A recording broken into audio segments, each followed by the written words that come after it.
Okay, guys, welcome back to the channel CAD Comrade. And today's video, we are going to learn about how to know the coordinates of any point in this worksheet. So this is the black screen that you can see right over here is your work screen, correct?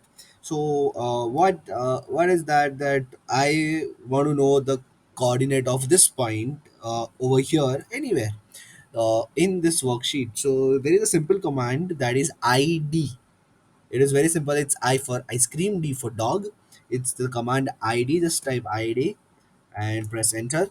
Then specify the point that you want to know. Let's say I want to know this point.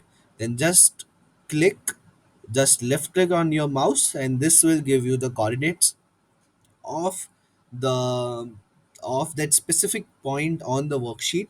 As you can see it over here, it is 1276 point something and 604 point something, correct?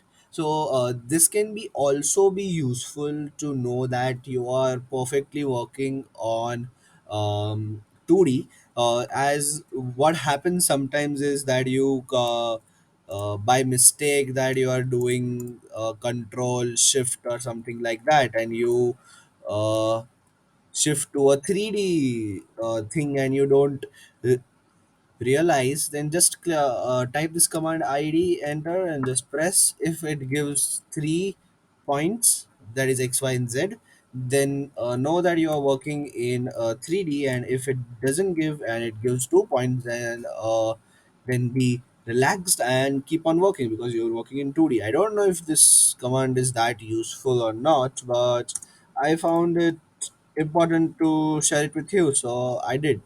Okay, so if you found this video interesting, then share it with someone who may need it. And thank you.